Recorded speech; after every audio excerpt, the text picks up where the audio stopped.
இந்த செய்தியை உங்களுக்காக வழங்குவது அருண் மசாலா. 1983 ஆண்டிலிருந்து தரத்துடன் தன்மை மாறாத அறுசுவை சமையலுக்கான அருண் மசாலா.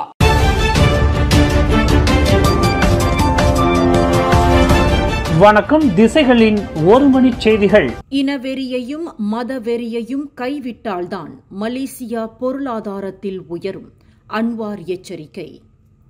மலேசியா தொடர்ந்து இறையாண்மையோடும் சுதந்திர தேசமாகவும் இருக்க வேண்டும் என்றால் மலேசியர்கள் இன தீவிரவாதம் மற்றும் மதவெறி கொண்ட மனப்பான்மையை கைவிட வேண்டும் என்று பிரதமர் டத்தோ ஸ்ரீ அன்வார் இப்ராஹிம் தெரிவித்துள்ளார்.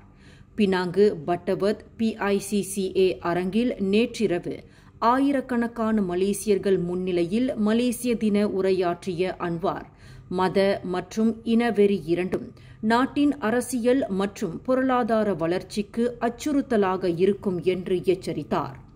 அதேவேளையில் சுதந்திரம் என்பது நிலையான பொருளாதார வளர்ச்சியையும் கலாச்சார அமைப்பையும் உறுதி செய்து நம்மிடையே ஒற்றுமையை வலுப்படுத்துவது ஆகும் என்றும் அவர் வலியுறுத்தினார்.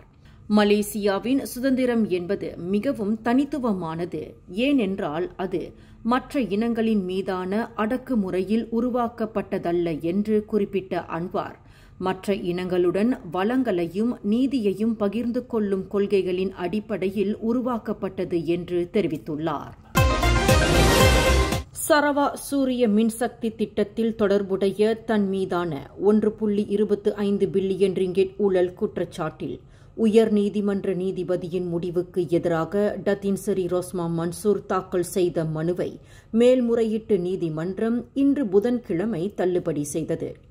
நீதிபதி அஹ்மத் ஜைடி இப்ராஹிம் தலைமையிலான 3 நீதிபதிகள் கொண்ட குழு ரோஸ்மாவின் விண்ணப்பத்தை தகுதியற்றதாக கூறி ஏகமனதாக நிராகரித்தது. இதனையடுத்து இவ்வழக்கில் உயர் நீதிமன்றத்தின் முடிவை தாங்கள் நிலைநிறுத்துவதாகவும் மேல்முறையீட்டு நீதிமன்ற நீதிபதிகள் அறிவித்துள்ளனர். கடந்த 2022 ஆண்டு செப்டம்பர் 1 ரோஸ்மா மீதான ஊழல் குற்றச்சாட்டில் உயர்நீதிமன்ற நீதிபதி முகமது ஜைனி வழங்கிய தீர்ப்பை எதிர்த்து அவர் மேல்முறையீட்டு நீதிமன்றத்தில் மனு தாக்கல் செய்தார் என்பது குறிப்பிடத்தக்கது. அகிகா விழா ஒன்றிற்கு மாமன்னர் உடையணிந்து மாமன்னர்கள் பயன்படுத்தும் கிரீடமும் அணிந்து வந்த டிக்டாக் பிரபலம் காவல்துறையினரின் விசாரணையில் சிக்கியுள்ளார். அவரது காணொலி டிக்டாக்கில் அண்மையில் பரவலாய் பகிரப்பட்டு வந்ததை அடுத்து அவருக்கு எதிராக புகார்கள் அளிக்கப்பட்டதாக காவல்துறை தெரிவித்துள்ளது. அரச சின்னங்களை தவறாக பயன்படுத்தியதற்காக தகவல் தொடர்பு மற்றும் பல்லூடக சட்டம் 1998 பிரிவு 233 மற்றும் இன்னும் சில பிரிவுகளின் கீழ் அவர் மீது குற்றம் சுமத்தப்படலாம் என கூட்டரசு பிரதேச குற்றப்புலனாய்வுத்துறை இயக்குநர் டத்தோ M. குமார் தெரிவித்துள்ளார். அதேவேளையில் சமூக ஊடகங்கள், இணையதளங்கள் போன்றவற்றில் தேச துரோகம், அவமதிப்பு மற்றும் மக்களிடையே விரோதத்தை தூண்டுவது போலான கருத்துக்களையோ காணொளிகளையோ பதிவிடுவோர் மீது பாராபட்சம் இன்றி கடுமையான நடவடிக்கைகள் எடுக்கப்படும் என்றும் அவர் எச்சரித்துள்ளார்.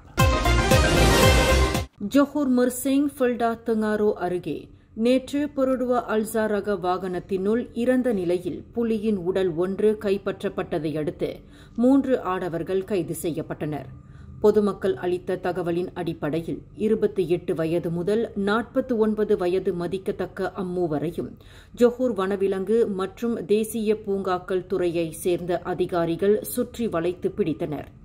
மீட்கப்பட்ட அப்புலி மலாயான் வகையை சேர்ந்தது என்றும் அதன் உடம்பில் 6 இடங்களில் துப்பாக்கி குண்டுகள் துளைத்த காயங்களும் கண்ணிகளால் ஏற்பட்ட காயங்களும் இருந்ததாக மாநில சுகாதார மற்றும் சுற்றுச்சூழல் குழு தலைவர் லிங் தியான் சூன் தெரிவித்துள்ளார். அதேவேளையில் வனவிலங்குகளுக்கு எதிரான குற்றங்களுக்கு இனி கடுமையான தண்டனைகள் வழங்கப்படும் என்றும் அம்மாநில அரசு சார்பில் அறிவிக்கப்பட்டுள்ளது. தமிழகத்தின் பிரபல சுற்றுலா தலங்களில் ஒன்றான கொடைக்கானலில் கடந்த சனிக்கிழமை நடந்த விபத்து ஒன்றில் 12 மலேசியர்கள் காயமடைந்துள்ளனர். வெள்ளைப்பாறை என்ற பகுதியில் அவர்கள் சென்ற வாகனம் சாலையில் உள்ள தடுப்பு சுவற்றில் மோதியதில் நிலை குலைந்து 100 அடி பள்ளத்தில் விழுந்ததாக தமிழக ஊடக செய்திகள் கூறுகின்றன.